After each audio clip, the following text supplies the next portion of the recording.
ಒಂದು ಅಭ್ಯಾಸದಿಂದ ನಿಮ್ಮ ಹೃದಯದ ಸಮಸ್ಯೆ, ಡಯಾಬಿಟೀಸ್, ಬಿ ಕಾಯಿಲೆ, ನಮ್ಮ ಕೀಲಲ್ಲಿ ಬರ್ತಾ ಇರುವಂತಹ ನೋವು, ನಮಗೆ ವಯಸ್ಸಾದ ನಂತರ ಕಾಣಿಸುವಂತಹ ಅರಿವು ಮರವು, ನಮಗೆ ಬೇಗ ವಯಸ್ಸಾಗುವಂಥದ್ದು ಅಥವಾ ವಯಸ್ಸಾದ ನಂತರ ಕೆಲವೊಬ್ಬರಿಗೆ ಖಿನ್ನತೆ ಬರೋದು, ಬೇಜಾರಾಗುವಂಥದ್ದು, ಇದೆಲ್ಲದನ್ನು ನಾವು ರಿವರ್ಸ್ ಮಾಡ್ಬೋದು, ಸರಿಪಡಿಸ್ಬೋದು ಅಂದರೆ ಆಶ್ಚರ್ಯ ಆಗುತ್ತಲ್ಲ. ಅದೆಲ್ಲಕ್ಕಿಂತ ಈ ಮೆಡಿಸಿನ್ ಅಥವಾ ಈ ಅಭ್ಯಾಸ ಏನಿದೆ ಇದು ಫ್ರೀ. ಯಾವುದೇ ಜಿಮ್ ಬೇಡ, ಯಾವುದೇ ಸಪ್ಲಿಮೆಂಟ್ ಬೇಡ. ಎಲ್ಲರಿಗೂ ಗೊತ್ತು ವಾಕಿಂಗ್ ಅನ್ನೋದು ಒಳ್ಳೆಯದು ಅಂತ. ಆದರೆ ಹೆಚ್ಚಿನ ಜನರಿಗೆ ವಾಕಿಂಗ್ ಪ್ರತಿದಿನ ಮಾಡೋದ್ರಿಂದ ನಮ್ಮ ದೇಹದ ಒಳಗಡೆ ಏನಾಗುತ್ತೆ ಅನ್ನೋದು ಗೊತ್ತಿಲ್ಲ. ಅದನ್ನು ನಾನು ನಿಮ್ಗೆ ಹೇಳ್ಕೊಡ್ತೀನಿ. ವಾಕಿಂಗಿಂದ ಏನೇನು ಪ್ರಯೋಜನ ಆಗುತ್ತೆ, ಅದರಿಂದ ಹೇಗೆ ಪ್ರಯೋಜನ ಆಗುತ್ತೆ ಅನ್ನೋದನ್ನು ಅರ್ಥ ಮಾಡ್ಕೋಬೇಕು. ವಾಕಿಂಗನ್ನು ಕರೆಕ್ಟಾಗಿ ಅರ್ಥ ಮಾಡಿಕೊಂಡ್ರೆ, ನೀವು 40 ವರ್ಷದ ಮೇಲವರಾಗಿದ್ದರೆ, ನೀವು 70-80 ಇದ್ದಾಗ ನೀವು ಬೇರೆಯವ್ರ ಮೇಲೆ ಡಿಪೆಂಡ್ ಆಗದೆ ಇಂಡಿಪೆಂಡೆಂಟ್ ಆಗಿ ಸ್ವತಂತ್ರವಾಗಿ ನಿಮ್ಮ ಜೀವನವನ್ನು ಸಾಗಿಸ್ಕೊಳ್ಳಿಕ್ಕೆ ಸಾಧ್ಯ ಆಗುತ್ತೆ. ಹೇಗೆ ಅಂತ ಅರ್ಥ ಆಗಬೇಕು.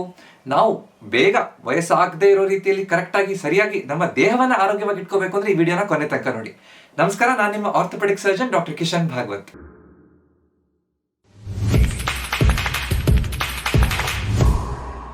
ನಾನೊಬ್ಬ ಕೀಲು ಮೊಳೆ ತಜ್ಞನಾಗಿ ನೋಡುವಂಥ ಹೆಚ್ಚಿನ ಪೇಷಂಟ್ಸ್ಗಳಲ್ಲಿರುವಂತಹ ಕಾಮನ್ ಫ್ಯಾಕ್ಟರ್ ಏನೋ ಗೊತ್ತಾ? ಹೆಚ್ಚಿನವ್ರನ್ನ ನಾವು ನೋಡಿದಾಗ ಅವ್ರಿಗೆ ಮಂಡಿ ನೋವು ಇರುತ್ತೆ, ಸೊಂಟ ನೋವು ಇರುತ್ತೆ.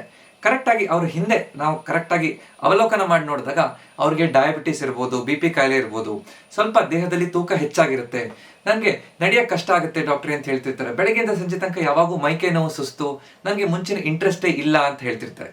ಈ ಎಲ್ಲ ತೊಂದರೆ ಇರೋವಂಥವ್ರಿಗೆ ನಾನು ಒಂದು ಪ್ರಶ್ನೆ ಕೇಳ್ತೀನಿ, ನೀವು ಎಷ್ಟು ವಾಕಿಂಗ್ ಮಾಡ್ತೀರಾ ಅಂತ. ಹೆಚ್ಚಿನವರು, ಅಯ್ಯೋ ವಾಕಿಂಗಾ, ನಾನು ಮನೆಯೆಲ್ಲ ಬೆಳಗ್ಗೆಯಿಂದ ಸಂಜೆ ತನಕ ಓಡಾಡ್ತಾ ಇರ್ತೀನಿ, ನನಗೆ ಎಷ್ಟೊಂದು ಕೆಲಸ ಇರುತ್ತೆ, ನಾನು ಅಂಗಡಿಗೆ ಹೋಗಿ ಬರಬೇಕಾದ್ರೆ ವಾಕಿಂಗ್ ಮಾಡ್ತೀನಿ ಅಷ್ಟೇ, ಮತ್ತೆ ಮನೆ ಒಳಗಡೆ ಓಡಾಡ್ತಾ ಇರ್ತೀನಿ, ಇಷ್ಟು ಮಾತ್ರ ನಾನು ಮಾಡೋದು ಅಂತ ಹೇಳಿದಾಗ ನನಗೆ ಆಶ್ಚರ್ಯ ಆಗುತ್ತೆ. ಅಂದರೆ ವಾಕಿಂಗ್ ಒಳ್ಳೇದು ಅಂತ ಹೆಚ್ಚಿನ ಜನರಿಗೆ ಗೊತ್ತು, ಆದರೆ ಪ್ರತಿನಿತ್ಯ ಅದನ್ನು ಕರೆಕ್ಟಾಗಿ ಎಷ್ಟು ಜನ ಫಾಲೋ ಮಾಡ್ತಾ ಇದ್ದಾರೆ? ನೀವು ಮಾಡ್ತಾ ಇದ್ದೀರಾ? ಪ್ರಶ್ನೆ ಮಾಡಿ ನೋಡ್ಕೊಳ್ಳಿ. ಯಾಕೆ ಹೀಗಾಯಿತು? ನಮ್ಮ ಈಗಿನ ಆಧುನಿಕ ಯುಗದಲ್ಲಿ ನಾವು ಹೆಚ್ಚಿನ ಸಮಯ ಕೂತ್ಕೊಂಡೇ ಕಳೆದು ಬಿಡ್ತೀವಿ. ನಾವು ಕೆಲಸ ಮಾಡಬೇಕಾದ್ರೂ ಕೂತ್ಕೊಂಡೇ ಮಾಡೋದು, ರಿಲ್ಯಾಕ್ಸ್ ಮಾಡಬೇಕಾದ್ರೂ ಕೂತ್ಕೊಂಡೇ ಮಾಡೋದು, ಟ್ರಾವೆಲ್ ಮಾಡಬೇಕಾದ್ರೂ ಕೂತ್ಕೊಂಡೇ ಇರೋದು, ಊಟ ಮಾಡಬೇಕಾದ್ರೂ ಕೂತ್ಕೊಂಡೇ ಇರ್ತೀವಿ.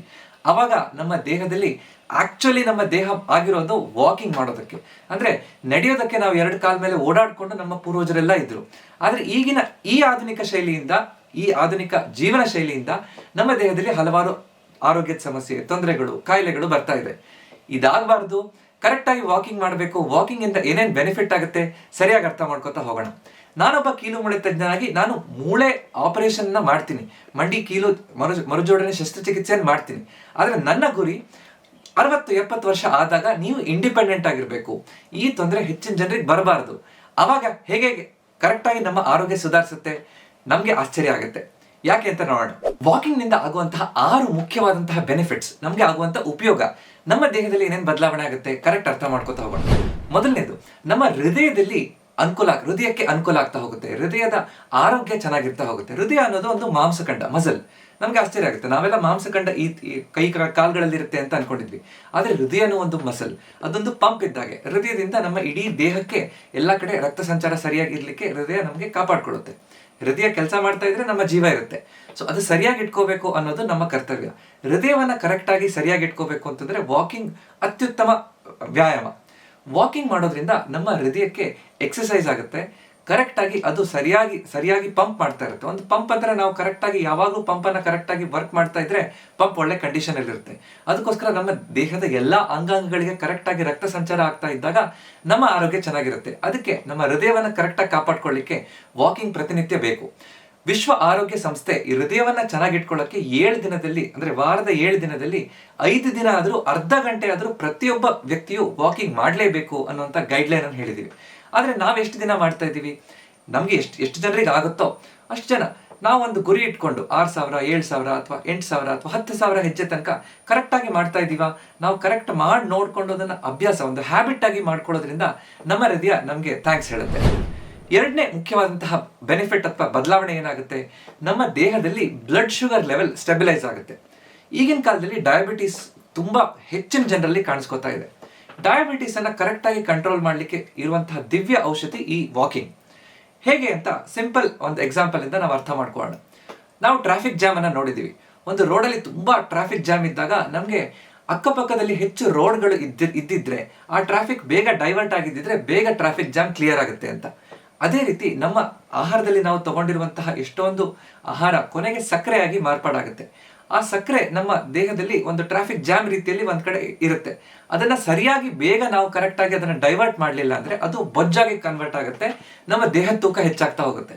ಸೊ ಈ ರೀತಿ ಆಗ್ಬಾರ್ದು, ಸಕ್ಕರೆ ಪ್ರಮಾಣ ಕರೆಕ್ಟ್ ಮೇಂಟೈನ್ ಮಾಡಬೇಕು, ಹೊಟ್ಟೆ ಬೊಜ್ಜು ಆಗದೆ ಇರೋ ರೀತಿಯಲ್ಲಿ ನೋಡ್ಕೋಬೇಕು ಅಂದ್ರೆ ವಾಕಿಂಗ್ ಸರಿಯಾಗಿ ನಾವು ಪ್ರತಿದಿನ ಮಾಡೋದ್ರಿಂದ ಹೇಗೆ ಟ್ರಾಫಿಕ್ ಜಾಮ್ ಅಲ್ಲಿ ಇರುವಂತಹ ಆ ಜಾಮ್ ಡಿಕಂಜೆಸ್ಟ್ ಆಗಬೇಕು ಅಂದ್ರೆ ಅಕ್ಕಪಕ್ಕದಲ್ಲಿ ರೋಡ್ಗಳು ಓಪನ್ ಆದ್ರೆ ಅನುಕೂಲ ಆಗುತ್ತೋ, ಅದೇ ರೀತಿ ಈ ಬ್ಲಡ್ ಶುಗರ್ ಅನ್ನ ಬೇರೆ ಬೇರೆ ಕಡೆ ಡೈವರ್ಟ್ ಮಾಡುತ್ತೆ. ನಮ್ಮ ದೇಹದಲ್ಲಿ ನಾವು ವಾಕಿಂಗ್ ಮಾಡೋದ್ರಿಂದ ಮಾಂಸಖಂಡಗಳು ಆಕ್ಟಿವೇಟ್ ಆಗುತ್ತೆ, ಆ ಶುಗರ್ ಅನ್ನ ಮಾಂಸಖಂಡಗಳು ಕನ್ಸ್ಯೂಮ್ ಮಾಡುತ್ತೆ, ಅಂದ್ರೆ ಅದನ್ನ ಉಪಯೋಗ ಮಾಡ್ಕೊಳ್ಳುತ್ತೆ. ಅವಾಗ ನಮ್ಮ ಬ್ಲಡ್ ಶುಗರ್ ಒಂದೇ ಲೆವೆಲ್ ಅಲ್ಲಿ ಮೇಂಟೈನ್ ಆಗುತ್ತೆ, ನಮ್ಮ ದೇಹದ ಮೆಟಬಾಲಿಸಮ್ ಸರಿಯಾಗಿದ್ದು ಈ ಬ್ಲಡ್ ಶುಗರ್ ಇಂದ ತೊಂದರೆ ಆದಾಗ ಬರುವಂತಹ ಡಯಾಬಿಟೀಸ್ ಬರ್ದೇ ಇರೋ ರೀತಿಯಲ್ಲಿ ನೋಡ್ಕೋಬಹುದು. ಡಯಾಬಿಟೀಸ್ ಬಂದಿದ್ರೆ ಅದನ್ನ ಕರೆಕ್ಟ್ ಆಗಿ ಕಂಟ್ರೋಲ್ ಮಾಡಬಹುದು.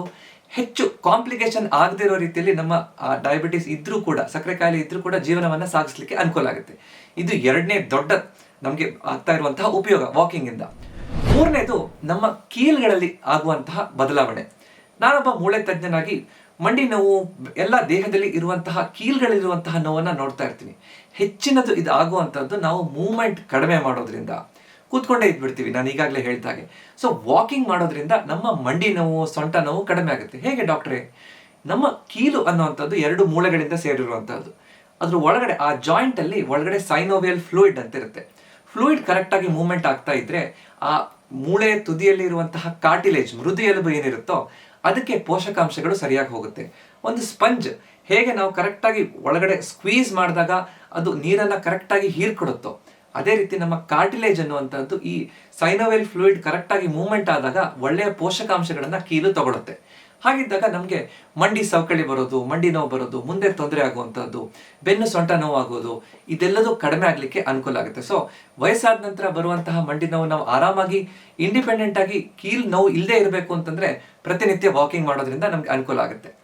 4ನೇ ಮುಖ್ಯವಾದಂತಹ ಬೆನಿಫಿಟ್, ನಮ್ಮ ಮಾಂಸಖಂಡಗಳ ಶಕ್ತಿ ಹೆಚ್ಚಾಗ್ತಾ ಹೋಗುತ್ತೆ. ಈ 30-40 ವರ್ಷ ಆದ್ಮೇಲೆ ಸಹಜವಾಗಿ ಎಲ್ಲರಲ್ಲೂ ಸಾರ್ಕೋಪೀನಿಯಾ ಅಂತ ಹೇಳ್ತೀವಿ. ಕೇವಲ ಈ ಕೀಲು ಮೂಳೆ ವೀಕ್ ಆಗೋದಷ್ಟೇ ಅಲ್ಲದೆ ನಮ್ಮ ಮಾಂಸಖಂಡಗಳು ಕ್ಷೀಣಿಸ್ತಾ ಬಂದ್ಬಿಡುತ್ತೆ, ಕಡಿಮೆ ಆಗ್ತಾ ಬಂದ್ಬಿಡುತ್ತೆ.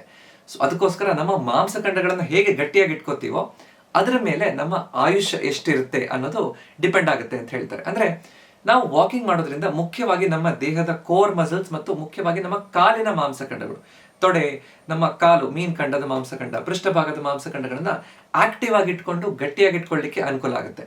ಈ ರೀತಿ ಮಾಡೋದ್ರಿಂದ ನಮ್ಮ ಮಾಂಸಖಂಡಗಳು ಆಕ್ಟಿವ್ ಆಗಿರೋದ್ರಿಂದ ನಮ್ಮ ದೇಹದ ಮೆಟಬಾಲಿಸಮ್ ಅನ್ನುವಂತಹ ಇಂಜಿನ್ ಕರೆಕ್ಟ್ ಆಗಿ ಓಡ್ತಾ ಇರುತ್ತೆ. ಸೊ ಇತ್ತೀಚಿನ ವೈಜ್ಞಾನಿಕ ಸಂಶೋಧನೆ ಪ್ರಕಾರ ನಮ್ಮ ಹೊಟ್ಟೆಯ ಕೆಳಭಾಗದಲ್ಲಿ ಅಂದ್ರೆ ಕಾಲಲ್ಲಿ ಇರುವಂತಹ ಮಾಂಸಖಂಡಗಳು ಎಷ್ಟು ಆಕ್ಟಿವ್ ಆಗಿರುತ್ತೋ ಅಷ್ಟು ನಮ್ಮ ಆಯುಷ್ ಹೆಚ್ಚಿರುತ್ತೆ, ಅಷ್ಟು ವರ್ಷ ನಾವು ಬದುಕ್ತೀವಿ ಅಂತ. ಸೊ ಅದಕ್ಕೋಸ್ಕರ ನಾವು ಆಕ್ಟಿವ್ ಆಗಿ ಓಡಾಡ್ಕೊಂಡಿರುವಂತಹದ್ದು ಬಹಳ ಮುಖ್ಯ. ಆ ಮಾಂಸಖಂಡಗಳನ್ನ ಟ್ರೈನಿಂಗ್ ಮಾಡುವಂತದ್ದು ಈ ವಾಕಿಂಗ್. ಸೊ ವಾಕಿಂಗ್ ಪ್ರತಿನಿತ್ಯ ಮಾಡಿದ್ರೆ ನಮ್ಮ ಮಾಂಸಖಂಡಗಳು ಗಟ್ಟಿಯಾಗಿರುತ್ತೆ.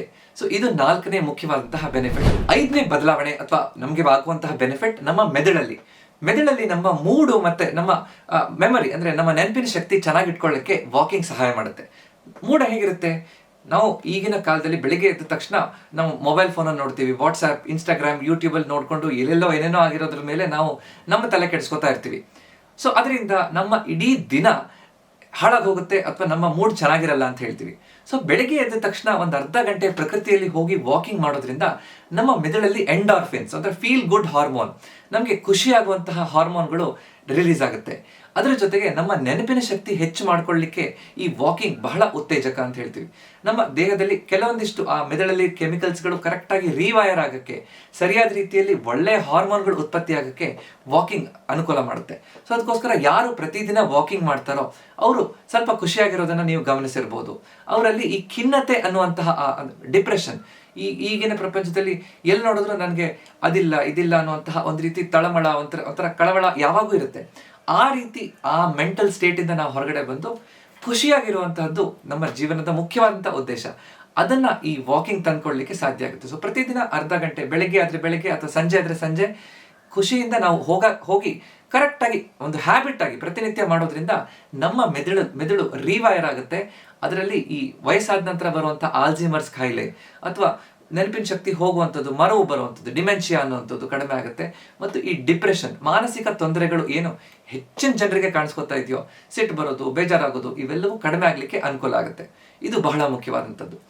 ಆರನೇದು, ನಮ್ಮ ಆಯುಷ್ ಹೆಚ್ಚಾಗ್ತಾ ಹೋಗುತ್ತೆ. ಅಂದರೆ ಈಗ ಎಲ್ಲರೂ ಕೂಡ ನಮ್ಮ ಜೀವನ ಹೆಚ್ಚು ಉದ್ದವಾಗಿರ್ಬೇಕು, ಅಂದರೆ ನಾವು ಹೆಚ್ಚು ವರ್ಷ ಬಾಳಬೇಕು, ಬದುಕಬೇಕು ಅಂತಂದ್ರೆ ಏನು ಮಾಡಬೇಕು ಅಂತ ಎಲ್ಲರೂ ಹುಡುಕ್ತಾ ಇರ್ತಾರೆ. Walking is a mans best medicine ಅಂತ ಹೇಳ್ತಾರೆ. ಸುಲಭವಾಗಿ ಫ್ರೀಯಾಗಿ ನಮಗೆ ಎಲ್ಲರಿಗೂ ಸಿಗುವಂತಹ ಮೆಡಿಸಿನ್. ಇದನ್ನ ಮಾಡೋದ್ರಿಂದ ನಮ್ಮ ಆಯುಷ್ ಹೆಚ್ಚಾಗುತ್ತೆ, ನಾನು ಹೆಚ್ಚು ವರ್ಷ ಬದುಕಬಹುದು. ಹೇಗಾಗುತ್ತೆ? ವಾಕಿಂಗ್ ಪ್ರತಿನಿತ್ಯ ಮಾಡೋದ್ರಿಂದ ನಮ್ಮ ಮೆಟಬಾಲಿಸಮ್ ಸರಿಯಾಗಿ ಆಕ್ಟಿವ್ ಆಗಿರುತ್ತೆ. ನಮ್ಮ ದೇಹ ಅನ್ನೋದು ಒಂದು ಇಂಜಿನ್. ಆ ಇಂಜಿನ್ ಅನ್ನು ನಾವು ಹೇಗೆ ಮೇಂಟೈನ್ ಮಾಡ್ತೀವೋ ಆ ಇಂಜಿನ್ ಅಷ್ಟು ವರ್ಷ ಕಾಲ ಕೆಲಸ ಮಾಡುತ್ತೆ. ಸರಿಯಾಗಿ ನಾವು ಸರ್ವಿಸ್ ಮಾಡ್ಕೋತಾ ಇದ್ರೆ ಇಂಜಿನ್ ಅನ್ನ, ಆ ಇಂಜಿನ್ ಎಷ್ಟು ವರ್ಷ ಬೇಕಾದ್ರೂ ನಾವು ಕರೆಕ್ಟಾಗಿ ಅದನ್ನ ನಾವು ಹೇಳಿದಾಗ ಕೇಳಿಸುವ ರೀತಿಯಲ್ಲಿ ಅದನ್ನ ಉಪಯೋಗಿಸ್ಕೊಳ್ಳಿಕ್ಕೆ ಸಾಧ್ಯ ಆಗುತ್ತೆ. ಅದೇ ರೀತಿ ನಮ್ಮ ದೇಹ ಕರೆಕ್ಟಾಗಿ ವಾಕಿಂಗ್ ಮಾಡೋದ್ರಿಂದ ಮೆಟಬಾಲಿಸಮ್ ಸರಿಯಾಗಿದ್ದು ನಮ್ಮ ದೇಹದಲ್ಲಿ ಕ್ರಾನಿಕ್ ಇನ್ಫ್ಲಮೇಷನ್ ಆಗೋದಿಲ್ಲ, ಉರಿಯೂತ ಆಗೋದಿಲ್ಲ. ಕ್ರಾನಿಕ್ ಇನ್ಫ್ಲಮೇಷನ್ ಆಗ್ತಾ ಇಲ್ಲ ಅಂದಾಗ ನಮ್ಮ ದೇಹದಲ್ಲಿರುವಂಥ ಎಲ್ಲಾ ಕೋಶಗಳು ಯಾವಾಗೂ ಯಂಗ್ ಆಗಿರುತ್ತೆ, ಯಾವಾಗೂ ಖುಷಿಯಾಗಿರುತ್ತೆ. ಸರಿಯಾಗಿ ಅದು ರೀಜನರೇಟ್ ಆಗ್ಲಿಕ್ಕೆ ಅನುಕೂಲ ಆಗ್ತಾ ಹೋಗುತ್ತೆ. ಅದ್ರ ಜೊತೆಗೆ ನಮ್ಮ ದೇಹದಲ್ಲಿ ಆಕ್ಸಿಡೇಟಿವ್ ಸ್ಟ್ರೆಸ್ ಕಡಿಮೆ ಆಗುತ್ತೆ. ಈ ಆಕ್ಸಿಡೇಟಿವ್ ಸ್ಟ್ರೆಸ್ ಆಗೋದ್ರಿಂದ, ಈ ಇನ್ಫ್ಲಮೇಷನ್ ಆಗೋದ್ರಿಂದ ನಮಗೆ ದೇಹದಲ್ಲಿ ಏಜಿಂಗ್, ವಯಸ್ಸಾಗೋದು ಹೆಚ್ಚಾಗ್ತಾ ಹೋಗುತ್ತೆ. ಸೊ ಆ ರೀತಿ ಆಗದೆ ಇರೋ ರೀತಿಯಲ್ಲಿ ನೋಡ್ಕೋಬಹುದು. ಅದಕ್ಕಿಂತ ಮುಖ್ಯವಾಗಿ ನಮ್ಮ ದೇಹದಲ್ಲಿ ಮೈಟೋಕಾಂಡ್ರಿಯಾ ಅಂತ ಇರುತ್ತೆ. ಅದು ಎನರ್ಜಿ ಹೌಸ್, ನಮ್ಮ ದೇಹಕ್ಕೆ ಶಕ್ತಿ ಕೊಡುವಂತಹದ್ದು ಪ್ರತಿಯೊಂದು ಕೋಶದಲ್ಲಿರುವಂತಹ ಮೈಟೋಕಾಂಡ್ರಿಯಾ. ಆ ಮೈಟೋಕಾಂಡ್ರಿಯಾದ ಆರೋಗ್ಯ ಚೆನ್ನಾಗಿ ಕಾಪಾಡ್ಕೊಳ್ಳಿಕ್ಕೆ ಈ ವಾಕಿಂಗ್ ಉಪಯೋಗ ಆಗುತ್ತೆ ಅನ್ನೋದು ಈಗಿನ ರೀಸೆಂಟ್ ವೈಜ್ಞಾನಿಕ ಹಿನ್ನೆಲೆ ನಮಗೆ ತಿಳಿಸ್ಕೊಡುತ್ತೆ. ಸೊ ಅದರಿಂದ ಸರಿಯಾಗಿ ಪ್ರತಿನಿತ್ಯ ವಾಕಿಂಗ್ ಮಾಡುವಂತಹ ಆ ವ್ಯಕ್ತಿಗಳಲ್ಲಿ ಅವರು ಹೆಚ್ಚು ಕಾಲ ಬದುಕಬಹುದು, ಖುಷಿಯಾಗಿ ಬದುಕಬಹುದು, ಇಂಡಿಪೆಂಡೆಂಟ್ ಆಗಿ ಬದುಕಬಹುದು. ಅದು ಬಹಳ ಮುಖ್ಯವಾದಂತಹದ್ದು. ಇದೆಲ್ಲದರಿಂದ ಅಂದ್ರೆ ಈ 6 ಮುಖ್ಯವಾದಂತಹ ಬೆನಿಫಿಟ್ಸ್ ಇಂದ ನಾವೇನು ಅರ್ಥ ಮಾಡ್ಕೊಂಡಿದೀವಿ ಅಂದ್ರೆ, ಪ್ರತಿನಿತ್ಯ ವಾಕಿಂಗ್ ಮಾಡೋದ್ರಿಂದ ನಮಗೆ ಹಾರ್ಟ್ ಅಟ್ಯಾಕ್ ಆಗೋದು, ಸ್ಟ್ರೋಕ್ ಆಗುವಂತಹ ಚಾನ್ಸಸ್ ಕಡಿಮೆ. ಸರಿಯಾಗಿ ನಾವು ನಮ್ಮ ಡಯಾಬಿಟೀಸ್, BP ಕಾಯಿಲೆ ಬರುವಂತಹ ಸಾಧ್ಯತೆ ಕಡಿಮೆ. ವಯಸ್ಸಾದ ನಂತರ ಬರುವಂತಹ ಕೀಲ್ ನೋವು, ಬೆನ್ನೋವು, ಸೊಂಟ ನೋವು, ಮಂಡಿ ನೋವು ಬರುವಂತಹ ಸಾಧ್ಯತೆ ಕಡಿಮೆ. ನಾವು ಮಾಂಸಖಂಡಗಳನ್ನು ಗಟ್ಟಿಯಾಗಿ ಇಟ್ಕೊಂಡು ಇಂಡಿಪೆಂಡೆಂಟ್ ಆಗಿರ್ಲಿಕ್ಕೆ ಸಾಧ್ಯ ಆಗುತ್ತೆ. ಅದರ ಜೊತೆಗೆ ನಮ್ಮ ಈ ದೇಹದಲ್ಲಿ ಆಗ್ತಾ ಇರುವಂತಹ ಈ ಮಾನಸಿಕ ಖಿನ್ನತೆ, ಅಂದ್ರೆ ಮನಸ್ಸು, ಮೆದುಳಲ್ಲಿ ಆಗ್ತಾ ಇರುವಂತಹ ತೊಂದರೆ, ವಯಸ್ಸಾದ್ಮೇಲೆ ಮರುವು, ಅದನ್ನ ಸರಿಯಾಗಿ ಇಟ್ಕೋಬಹುದು. ಹೆಚ್ಚು ಕಾಲ ಬದುಕಬಹುದು, ಖುಷಿಯಿಂದ ಇಂಡಿಪೆಂಡೆಂಟ್ ಆಗಿ ಬದುಕಬಹುದು. ಈ 6 ಮುಖ್ಯವಾದಂತಹ ಈ ಬದಲಾವಣೆಗಳು ನಮ್ಮಲ್ಲಿ ಆಗುತ್ತೆ ವಾಕಿಂಗ್ ಇಂದ. ಅಂದ್ರೆ ಆಶ್ಚರ್ಯ ಆಗುತ್ತಲ್ಲ? ಅಷ್ಟೇನಾ? ಅದ್ರ ಮೇಲೆ ಇನ್ನೂ ಬೆನಿಫಿಟ್ಸ್ ಇದೆಯಾ? ನೋಡೋಣ. ವಾಕಿಂಗ್ ಕೇವಲ ಈ 6 ಪ್ರಯೋಜನಗಳೇ ಅಷ್ಟೇ, ಅದಕ್ಕೆ ಸೀಮಿತ ಅಲ್ಲ. ನಮ್ಮ ದೇಹದ ಪ್ರತಿಯೊಂದು ಅಂಗಾಂಗದ ಮೇಲೂ ಅದು ಪರಿಣಾಮ ಬೀರುತ್ತೆ. ನಮ್ಮ ಚರ್ಮದ ಆರೋಗ್ಯದ ಮೇಲೆ, ನಮ್ಮ ಕಣ್ಣ ದೃಷ್ಟಿ ಆರೋಗ್ಯದ ಮೇಲೆ, ನಮ್ಮ ಶ್ವಾಸಕೋಶದ ಮೇಲೆ, ನಮ್ಮ ಕಿಡ್ನಿ ಮೇಲೆ, ಲಿವರ್ ಮೇಲೆ, ನಮ್ಮ ಪಚನ ಕ್ರಿಯೆ, ನಾವು ಎಷ್ಟು ಚೆನ್ನಾಗಿ ಆಹಾರ ತಗೋತೀವಿ ಅದು ಡೈಜೆಸ್ಟ್ ಆಗುತ್ತೆ ಅದ್ರ ಮೇಲೆ, ನಮ್ಮ ಈ ಇಮ್ಯೂನ್ ಸಿಸ್ಟಮ್, ರೋಗ ನಿರೋಧಕ ಶಕ್ತಿ ಮೇಲೆ, ನಮ್ಗೆ ಎಷ್ಟು ಚೆನ್ನಾಗಿ ನಿದ್ದೆ ಬರುತ್ತೆ ಅನ್ನೋದ್ರ ಮೇಲೆ, ನಾವು ಬೇರೆ ತೊಂದರೆಗಳಿಂದ ಎಷ್ಟು ಹೊರಗಡೆ ಇರ್ತೀವಿ ಅನ್ನೋದ್ರ ಮೇಲೆ, ಎಲ್ಲದರ ಮೇಲೂ ಈ ವಾಕಿಂಗ್ ಸಕಾರಾತ್ಮಕ ಪರಿಣಾಮ ಬೀರುತ್ತೆ. ಆಶ್ಚರ್ಯ ಆಗುತ್ತಲ್ಲ? ಆದ್ರೆ ಪ್ರತಿದಿನ ನಾವು ವಾಕಿಂಗ್ ಮಾಡ್ತಾ ಇದ್ದೀವಾ? ಅದು ನಮ್ಮ ಅಭ್ಯಾಸನ ಪ್ರಶ್ನೆ ಮಾಡಿ ನೋಡ್ಕೊಳ್ಳಿ. ಸರಿಯಾದ ಭಂಗಿಯಲ್ಲಿ ವಾಕಿಂಗ್ ಮಾಡ್ತಾ ಇದ್ದೀರಾ? ಕರೆಕ್ಟ್ ಆಗಿ ನೋಡ್ಕೊಳ್ಳಿ. ಸರಿಯಾದ ಪಾದರಕ್ಷೆಯನ್ನ ಉಪಯೋಗಿಸ್ತಾ ಇದ್ದೀರಾ? ವಾಕಿಂಗ್ ಅನ್ನ ಸರಿಯಾದ ಟೆಕ್ನಿಕ್ ಅಲ್ಲಿ ನೀವು ಮಾಡ್ತಾ ಇದ್ದೀರಾ? ಇದೆಲ್ಲದರ ಬಗ್ಗೆ ನಾನು ಹಲವಾರು ವಿಡಿಯೋಗಳನ್ನ ನನ್ನ ಯೂಟ್ಯೂಬ್ ಚಾನಲ್ ಅಲ್ಲಿ ಮಾಡಿದ್ದೀನಿ. ಸೊ ಅದರ ಪ್ಲೇ ಲಿಸ್ಟ್ ನಾನು ಈ ಡಿಸ್ಕ್ರಿಪ್ಷನ್ ಮತ್ತು ಪಿನ್ ಕಾಮೆಂಟ್ ಅಲ್ಲಿ ಕೊಟ್ಟಿರ್ತೀನಿ. ವಾಕಿಂಗ್ ಹೇಗೆ ಮಾಡೋದ್ರಿಂದ ನಮ್ಗೆ ಅನುಕೂಲ ಆಗುತ್ತೆ, ಎಷ್ಟು ಹೆಜ್ಜೆ ಮಾಡಬೇಕು, ಯಾವ ಭಂಗಿಯಲ್ಲಿ ಮಾಡಬೇಕು, ನಾವು ಮಾಡುವಂತ ತಪ್ಪುಗಳೇನು, ವಾಕಿಂಗ್ ಅನ್ನ ಸರಿಯಾಗಿ ಹಿಂದೆ ಬ್ಯಾಕ್ವರ್ಡ್ ವಾಕಿಂಗ್ ಮಾಡಿದ್ರೆ ಏನು ಉಪಯೋಗ ಆಗುತ್ತೆ, ಎಲ್ಲರೂ ಯಾವ ರೀತಿಯಲ್ಲಿ ಕರೆಕ್ಟ್ ಆಗಿ ವಾಕಿಂಗ್ ಮಾಡಬೇಕು, ಕರೆಕ್ಟ್ ಎಲ್ಲ ಗೈಡ್ಲೈನ್ಸ್ ನಿಮ್ಗೆ ಅದರಲ್ಲಿ ಸಿಗುತ್ತೆ. ಸೊ ಈ ವಿಡಿಯೋ ನಂತರ ನೀವು ಅದನ್ನ ನೋಡ್ಬೋದು. ಆದ್ರೆ ಹೆಚ್ಚಿನ ಜನ ಏನ್ ಮಾಡ್ತಾ ಇದ್ದಾರೆ, ವಾಕಿಂಗ್ ಅಂದ ತಕ್ಷಣ ಬೆಳಿಗ್ಗೆ ಎಷ್ಟೆಷ್ಟೊತ್ತಿಗೋ ಕರೆಕ್ಟ್ ಆಗಿ ರುಟೀನ್ ಇಲ್ಲದೆ, ಫಿಕ್ಸ್ಡ್ ಟೈಮ್ ಇಲ್ಲದೆ ವಾಕಿಂಗ್ ಮಾಡ್ತಾರೆ, ಸರಿಯಾದ ಶೂ ಇಲ್ಲದೆ ವಾಕಿಂಗ್ ಮಾಡ್ತಾರೆ, ಮೊಬೈಲ್ ನೋಡ್ಕೊಂಡು ಕತ್ತನ್ನ ಬಗ್ಸಿ ವಾಕಿಂಗ್ ಮಾಡ್ತಾರೆ. ಇದೆಲ್ಲದ್ರಿಂದ ನಮ್ಗೆ ಹಾನಿ ಆಗುತ್ತೆ. ಕರೆಕ್ಟ್ ಆಗಿ ಸ್ಪೀಡ್ ಅಲ್ಲಿ ವಾಕಿಂಗ್ ಮಾಡೋದಿಲ್ಲ. ವಾಕಿಂಗ್ ಇಂದ ನಮ್ಗೆ ಹೆಚ್ಚು ಲಾಭ ಆಗ್ಬೇಕು ಅಂದ್ರೆ ಯಾವ ಸ್ಪೀಡಲ್ಲಿ ನಾವು ವಾಕಿಂಗ್ ಮಾಡಬೇಕು, ಇದೆಲ್ಲದನ್ನ ಕರೆಕ್ಟ್ ಅರ್ಥ ಮಾಡ್ಕೊಂಡು ಮಾಡಿದಾಗ ಮಾತ್ರ ಅದಕ್ಕೆ ಸರಿಯಾದ, ನಮ್ಮ ಆರೋಗ್ಯಕ್ಕೆ ಸರಿಯಾದ ಅರ್ಥ ಸಿಗುತ್ತೆ, ಚೆನ್ನಾಗಿ ಅದಕ್ಕೆ ಹೆಚ್ಚು ಬೆನಿಫಿಟ್ಸ್, ಹೆಚ್ಚು ಲಾಭ ಸಿಗುತ್ತೆ. ನಮ್ಗೆ ಯಾವಾಗೂ ಲಾಭ ಬೇಕು ಅಂತ ಅನ್ಕೋತಾ ಇರ್ತೀವಿ. ನಮ್ಗೆ ಲಾಭ ಬೇಕು ಅಂದ್ರೆ ನಾವು ಇನ್ವೆಸ್ಟ್ಮೆಂಟ್ ಮಾಡಬೇಕು. ನಮ್ಮ ಜೀವನದಲ್ಲಿ ವಾಕಿಂಗ್ ಅನ್ನುವಂಥದ್ದು ವಯಸ್ಸಾದ ನಂತರ ನಾವು ಇಂಡಿಪೆಂಡೆಂಟ್ ಆಗಿ, ಅಂದ್ರೆ ಸ್ವತಂತ್ರವಾಗಿ ಬದುಕಲಿಕ್ಕೆ ನಮ್ಮ ಕೆಲಸ ನಾವು ಮಾಡ್ಕೋಬೇಕು. 60 ವರ್ಷ 70 ವರ್ಷ ಆದ್ಮೇಲೆ ನಾನು ಅಂಗಡಿಗೆ ಹೋಗಿ ಸಾಮಾನು ತಗೊಂಡ್ಬರ್ಬೇಕು, ನನ್ನ ಮೊಮ್ಮಕ್ಕಳ ಜೊತೆ ಆಟ ಆಡ್ಬೇಕು. ಈ ರೀತಿಯಾದಂತಹ ಜೀವನ ಶೈಲಿಗೆ ನಾವು ಪ್ರತಿನಿತ್ಯ ಮಾಡ್ತಾ ಇರುವಂತ ಇನ್ವೆಸ್ಟ್ಮೆಂಟ್, ಇದನ್ನ ನಾವು ಅರ್ಥ ಮಾಡ್ಕೋಬೇಕು. ಇವತ್ತಿನ ವಿಡಿಯೋ ನಿಮ್ಗೆ ಇಷ್ಟ ಆಯ್ತು ಅಂದ್ರೆ ಇದನ್ನ ಲೈಕ್ ಮಾಡಿ, ನನ್ನ ಚಾನೆಲ್ನ ಸಬ್ಸ್ಕ್ರೈಬ್ ಮಾಡಿ. ಆದ್ರೆ ಎಲ್ಲಕ್ಕಿಂತ ಮುಖ್ಯ, ನಾನು ಪ್ರತಿದಿನ ನಿಮ್ಗೆ ಕಳಿಸ್ತಾ ಇರುವಂತಹ ವಾಟ್ಸ್ಆಪ್ ಮೆಸೇಜ್, ಪ್ರತಿದಿನ ಫ್ರೀಯಾಗಿ ನಾನು ಕಳಿಸ್ತಾ ಇರುವಂತಹ ಹೆಲ್ತ್ ಟಿಪ್ಸ್ ಮೆಸೇಜ್ ನಿಮ್ಗೆ ತಲುಪ್ತಾ ಇಲ್ಲ ಅಂತಂದ್ರೆ ಡಿಸ್ಕ್ರಿಪ್ಷನ್ ಮತ್ತು ಪಿನ್ ಕಾಮೆಂಟ್ ಅಲ್ಲಿ ಕೊಟ್ಟಿರುವಂತಹ ಗುಂಪಿಗೆ ಸೇರ್ಕೊಳ್ಳಿ. ಪ್ರತಿನಿತ್ಯ ನಾನು ನಿಮ್ಗೆ ಒಂದೊಂದು 20-30 ಸೆಕೆಂಡ್ ಅಲ್ಲಿ ಓದ್ಲಿಕ್ಕೆ ಆಗುವಂತ ಒಂದು ಸುಲಭವಾದಂತಹ ಟಿಪ್ ಅನ್ನ ನಾನು ಕಳಿಸ್ಕೊಡ್ತೀನಿ. ಅದ್ರ ಜೊತೆಗೆ ನಿಮ್ಗೆ ಮಂಡಿ ನೋವಿದೆ, ನನಗೆ ಬೆನ್ನು ಸೊಂಟ ನೋವಿದೆ, ನನಗೆ ಕೀಲುಗಳಲ್ಲಿ ನೋವು ಬರ್ತಾ ಇದೆ ಡಾಕ್ಟ್ರೇ, ನನ್ನ ಒಳ್ಳೆಯ ಆರೋಗ್ಯ ಜೀವನ ಶೈಲಿ ಕಡೆಗೆ ನಾನು ಹೋಗ್ಬೇಕು ಅಂತಂದ್ರೆ ಅದ್ರ ಬಗ್ಗೆ ನಾನು ಮಾಡಿರುವಂತಹ ನೀ ರೀಸೆಟ್ ಅನ್ನುವಂತಹ ಪ್ರೋಗ್ರಾಮ್ಗೆ ನೀವು ಸೇರ್ಕೋಬೇಕು ಅಂತಂದ್ರೆ ನನಗೆ ದಯವಿಟ್ಟು ನೀ ರೀಸೆಟ್ ಅಂತ ನನಗೆ ಮೆಸೇಜ್ ಮಾಡಿ. ನೀ ರೀಸೆಟ್ ಈ ಮೆಸೇಜ್ ಮಾಡಿದ್ರೆ ಈ ಪ್ರೋಗ್ರಾಮ್ ಡೀಟೇಲ್ಸ್ ಅನ್ನ ನಾನು ನಿಮ್ಗೆ ಕಳಿಸ್ಕೊಡ್ತೀನಿ. ನಾನು ಹೇಗೆ ನಿಮ್ ಜೊತೆ ಕಂಟಿನ್ಯೂಸ್ ಆಗಿ 1 ತಿಂಗಳು ನಾನು ನಿಮ್ ಜೊತೆ ವರ್ಕ್ ಮಾಡಿ ನಿಮ್ಮ ಮಂಡಿ ನೋವನ್ನ ಕಡಿಮೆ ಮಾಡ್ಕೊಳ್ಳಿಕ್ಕೆ ಸಹಾಯ ಮಾಡ್ಕೊಡ್ಬಹುದು, ಅದ್ರ ಬಗ್ಗೆ ನಾನು ನಿಮ್ಗೆ ಡೀಟೇಲ್ಡ್ ಆಗಿ ನಾನು ಹೇಳ್ಕೊಡ್ತೀನಿ. ಈ ವಿಡಿಯೋ ಇಷ್ಟ ಆಯ್ತಂದ್ರೆ ಈ ವಿಡಿಯೋನ ನಿಮ್ಮ ಮನೆಯವ್ರ ಜೊತೆ ತೋರಿಸ್ಕೊಳ್ಳಿ, ನಿಮ್ಮ ಫ್ರೆಂಡ್ಸ್ ಗ್ರೂಪ್ ಅಲ್ಲಿ ಮತ್ತೆ ನಿಮ್ಮ ವಾಕಿಂಗ್ ಗ್ರೂಪ್ ಅಲ್ಲಿ, ಫ್ಯಾಮಿಲಿ ಗ್ರೂಪ್ಗಳಲ್ಲಿ ದಯವಿಟ್ಟು ಹಂಚ್ಕೊಳ್ಳಿ. ಇದರಿಂದ ನೀವು ಅವ್ರಿಗೂ ಕೂಡ ಸಹಾಯ ಮಾಡಿದಾಗುತ್ತೆ. ಸೊ ಇವತ್ತಿನ ವಿಡಿಯೋ ಇಷ್ಟ ಆಗಿದ್ದಕ್ಕೆ ಲೈಕ್ ಮಾಡಿ, ಸಬ್ಸ್ಕ್ರೈಬ್ ಮಾಡೋದನ್ನ ಮರಿಬೇಡಿ. ಯಾಕಂದ್ರೆ ನಮ್ಮ ಆರೋಗ್ಯ ನಮ್ಮ ಕೈಲಿದೆ, ಅದನ್ನ ಸರಿಯಾಗಿ ಇಟ್ಕೊಳ್ಳುವಂಥದ್ದು ನಮ್ಮ ಕರ್ತವ್ಯ. ನಮಸ್ಕಾರ.